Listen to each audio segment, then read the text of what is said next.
Okay, we'll go and get started. Kevin Kisner, back in the semifinals, third time in Austin Country Club, 2018, 2019, and now 22.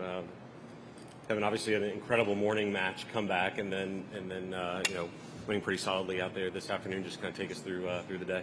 Yeah, I got off to a great start this afternoon against Will. He made a couple bogeys and then was able to make a few birdies and kind of gain momentum, making a long putt on 11 and then birdie in 12 pretty much put the match in my hands. So glad to get that one finished off earlier and get some rest for tomorrow.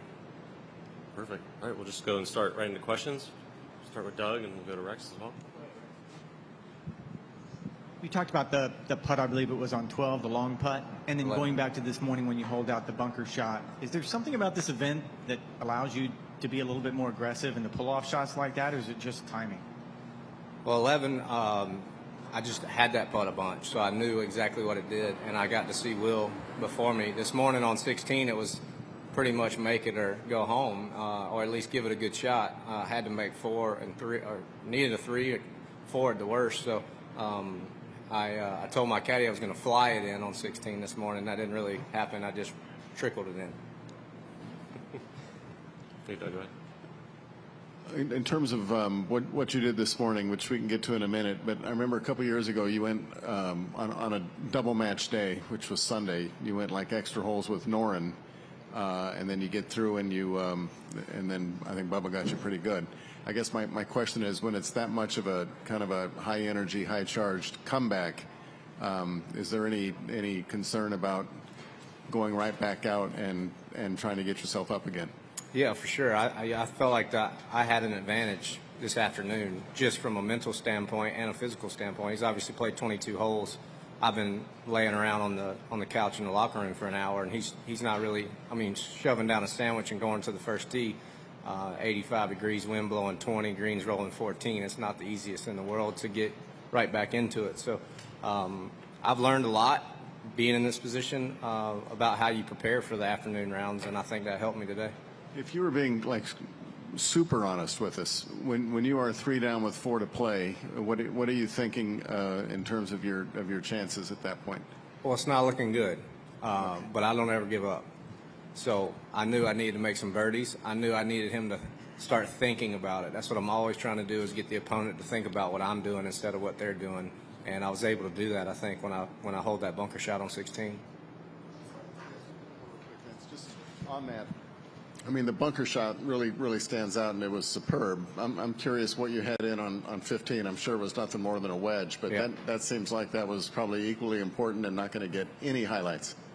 No, totally. That definitely changed the momentum. Is hitting a wedge in there to 4 feet. He hit a great shot to probably 9 or 10 feet and hit a great putt. Just missed it on the high side, and then for me to make that, and then I knew on 16 that I had the advantage because he had a terrible lie down in the rough and I was in the bunker. So kind of felt like the momentum was switching my way.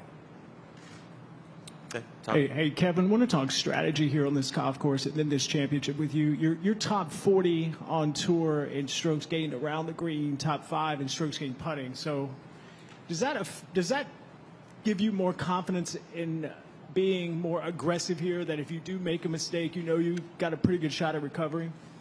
Yeah, when it gets like it is this afternoon, when it's so gusty and high wind with those greens getting that firm, it's just brutal to hit greens, in my opinion. The ball's running off in all these collection areas, but my home course has all these same looks from around the green, and I just feel so comfortable pitching it into these false fronts or into the fringe and then letting it roll out down slopes. That's kind of what I do at home every day. So it looks good to my eye when I miss a green.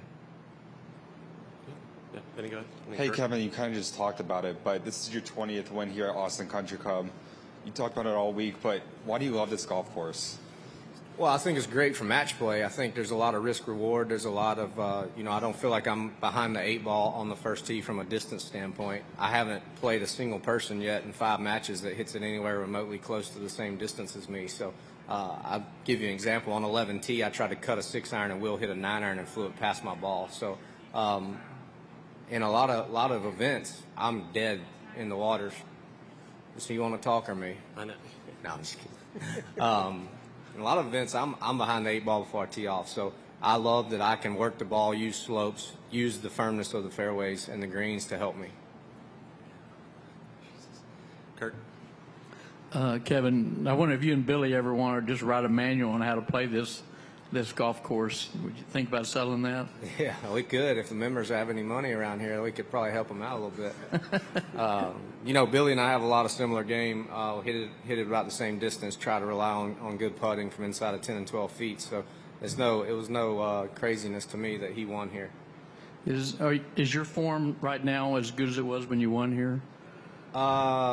Yeah, at least. I might be playing better now than I did in 19. Just from an overall whole game standpoint, you know, ball striking has not been as sharp as I wanted the last couple of days, but I'm also on a 4-week stretch here where I've played a lot of golf in the last 4 weeks. Right. And Scotty Scheffler's in the same position you were, runner-up last year and trying to win this thing.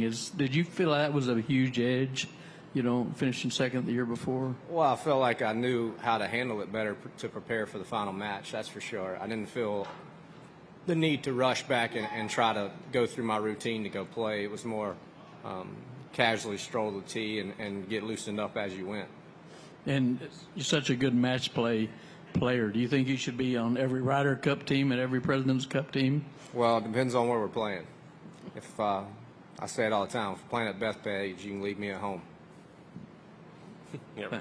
What if we're playing Quail Hollow? I can play there. Your emotions during matches seem to be a little bit higher and lower here than maybe in a stroke play event. Are you able to ride those emotions a little bit more this particular week versus other weeks of the tour? Well, I liken it to trying to win a golf tournament in every match. Like, I really love being in contention on Sunday in a stroke play event. If I'm teeing off in 30th, it's hard for me to get really into it. Out here, it feels like Sunday every day, which is a lot of fun. Doug, you want to finish up? Yeah. Any thoughts on Corey tomorrow? Did we talk about this already? I wasn't paying attention. No. Okay. I don't think I closed it out yet. Yeah. Thank you. Corey Connors? Yeah. He's a hell of a ball striker, so I'll have to have my A game on the ball striking just to keep being around him. He hits it longer than I do and stripes the hell out of it. So all I try to do is annoy him with my putter.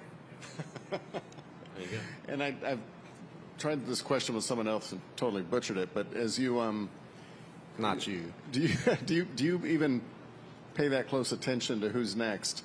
And I guess as you get deeper into the tournament, does everyone kind of look the same since they've obviously playing good golf? I do any better at all? Not Yeah, really. they all look the same to me. No, I have no idea. I asked him on the way in who I was playing next. I asked Brooks Koepka in the locker room after the first match if we were playing each other, and he's like, no, I'm playing TJ in 30 minutes. So I don't ever look, man, and they tell me when we tee off, and we'll go from there. All right. Perfect. Kevin, thanks Thank for you, the time. guys.